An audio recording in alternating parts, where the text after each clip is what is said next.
Might take me a minute to get through this. I'm not used to being up in front of people. I had gone to church for most of my youth, my childhood.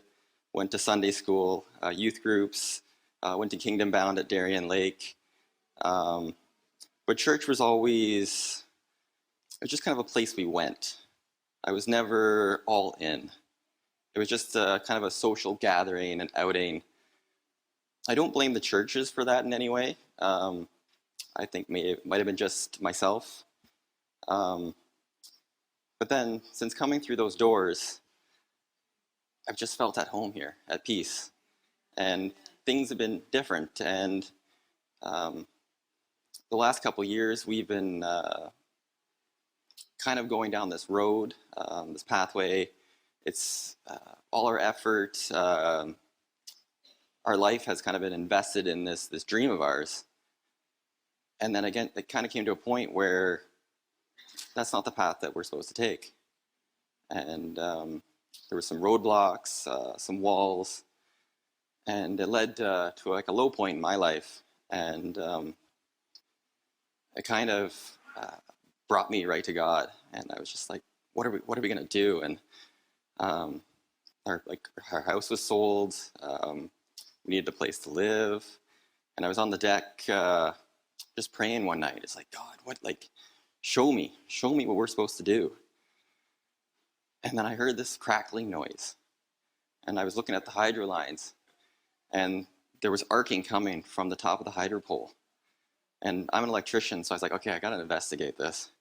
So I walked over, and I'm just looking up at it, and it's sparking. There's no wind, there's no reason for it. I'm like, what's going on here? And then I just saw the way the hydro lines went one way, and then there was this point where the arcing was happening, and then they just went another way. And I took it as a kind of a sign. I was like, all right, we're supposed to go another direction. And I actually took it as literally another direction. And I went and got my Google Maps out. I was like, where's this pointing to us? And yeah, so it intersected with Bob Cajun. And I was like, you know what? I like Bob Cajun. So after church Sunday, we decided to go look around in Bob Cajun. And there was a house at the end of the road, this road that we went and looked at, and it was not everything that MLS said it was. It was very deceiving. And then on the way back down this road, I was kind of just, driving, kind of lost in my own thoughts.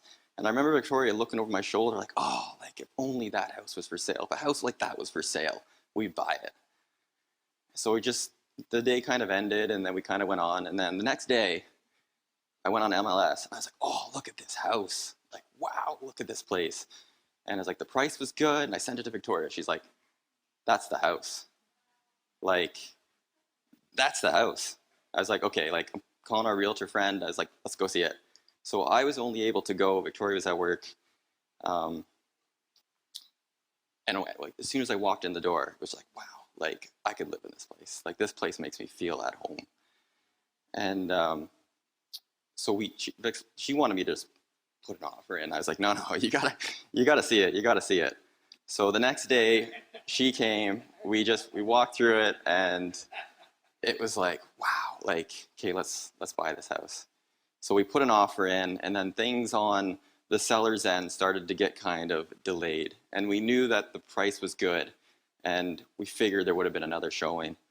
And sure enough, they were delaying because there was another showing, and there was another offer that was going to be coming in.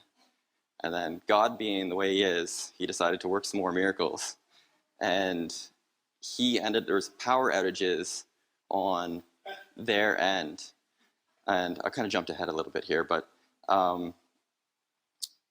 Vic was like, how badly do you want this house? Oh yeah, we were praying with the kids in the living room, and Vic was at work, and she calls me and said, how bad do you want this house? And I was like, why? She's like, well, if you want this house, this is the price, and these are the conditions. And I was just like, how do you know? Like, who's your insider here? She's like, he told me, this is the price, and these are the conditions. I'm like, okay, what do you mean he told you? She's like, he told me, this is the price, and these are the conditions. So I was like, All right, so we resubmitted a newer offer with the new price, new conditions, and then on their end, there were some power outages and some internet communication. So both offers came in at the exact same time when they were presenting, and they were identical, absolutely identical. And our realtor, he sent us, wrote a little thing about us as a family, and because of that, they picked our offer. So we didn't, yeah. So we didn't need to pay any more than what was necessary to get the home that we love. And I figured that if God can do all that, what else can he do? So at that point in time, I'm all in. And then I got baptized shortly after that. With Nanny. With Nanny. Yeah. Yeah. Say that again, with Nanny. With Nanny. He was baptized with Nanny. I just want to really finish off that I know changing this with our marriage, I was very, very scared. But since then, like there's a before Christ and an after Christ moment in our relationship. Now, when you let him into your relationship, I feel we get to no longer look at each other being like, how are you going to fix this? It's more or less, okay, we take it to the Lord and then we get to support each other. And he's been the mortar to our relationship. And I never really knew the cracks existed until you kind of look back and you're like, wow. And we're so thankful for him. We're thankful for everybody here. And we hope that kind of helps anybody going through anything. Ah, what an end. That's a good ending. Hallelujah.